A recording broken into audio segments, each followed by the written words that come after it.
Thanks for breaking down the math for us. Yeah, let's go back again to our political experts, Lincoln Mitchell and Tara Dowdell. Both of you, thanks for staying around.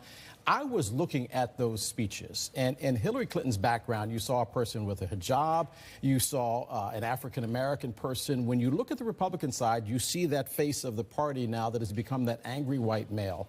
Is this more of a political battle, or is this a battle for the heart and soul of America that is now no longer a country of a majority population? And Lincoln, I'll start with you.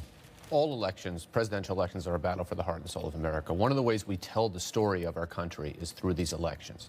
Barack Obama's election in 2008 certainly fits this description. Having said that, this will come down to, if it's Trump and Clinton, which it looks like it's going to be, a very interesting dynamic. There is a candidate here saying the whole system is in terrible shape. We need radical change. We need to do things like, I mean, some of his thoughts on libel laws really aren't consistent with the First Amendment of his beloved Constitution. And then we have another candidate who's saying, you know what?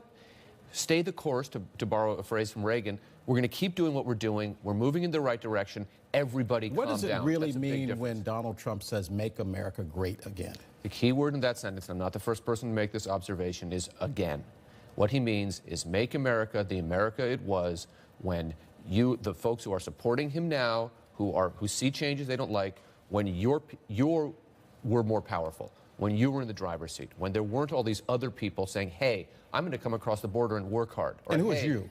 You meaning white people and older white people who are not winners in the 21st century. I just want to rewind this a little bit, because right now we're having a conversation about a general election that is Trump and Clinton. Let's just talk about last night for a second. And Tara, do you see a path out? Let's start with the GOP field. Based on the margins that we saw in Cruz's victories and Rubio's one win, do you see a path for either of those candidates coming out and challenging Trump in any real way come March 15th?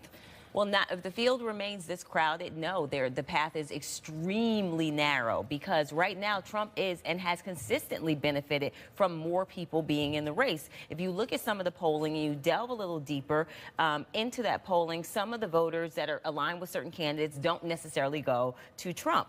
But so I think by virtue of having this many people in the race, it just continues to allow Donald Trump to dominate. Now, it's politics. Fortunes rise and fall very quickly, so anything can happen. I must say that. But right now, Donald Trump is in a position, even if the path is cleared, he has so much momentum on his side right now, and that's what Super Tuesday is about. It's about momentum and pushing you forward. A lot of people said that Marco Rubio or somebody had to take on Donald Trump. Marco Rubio, over the last week, has taken on Donald Trump. Did he help or hurt himself? I think the problem is it was too little too late. They were so afraid to take on Donald Trump in the beginning. And I remember, because some of my friends who were strategists were saying, you know, we don't want to attack him. He's going to go away. I don't know if you remember, people kept using the term summer fling. And they underestimated his staying power, clearly. They underestimated his appeal.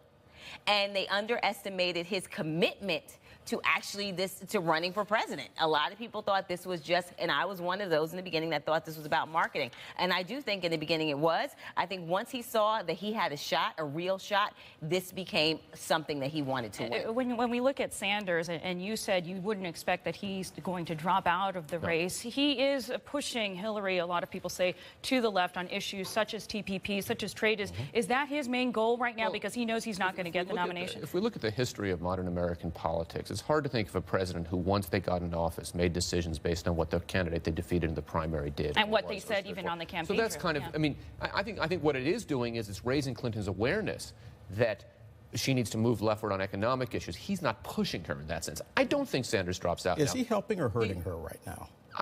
I think, frankly, he's helping her. I think if Hillary Clinton can't beat Bernie Sanders, the Democratic Party has a big problem. If Hillary Clinton can't beat a person who didn't bother to brief himself on foreign policy before running for president, the Democratic Party has a big problem. Having said that, I don't think this is wrapped up entirely for Clinton.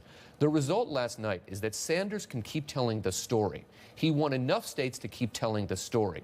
He's falling behind in the delegate count that is in a way insurmountable, but he is moving northward. It will be friendlier to him.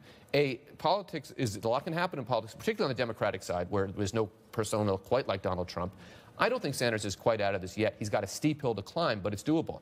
And I would say this, I think the second biggest delegate-rich day on the calendar is June 5th. June 5th. That's 3 months away. It's largely because of California. if Bernie Sanders can make it to June 5th, anything can happen. And I think, and that's why you're hearing Hillary pivoting to the general right now. She's aware that she hasn't quite driven that stake through his political heart yet. All right, Lincoln Mitchell and Tara Dowdell, we're going to be with you now, I guess, until June 5th. We hope, if we're so lucky. Thanks, guys.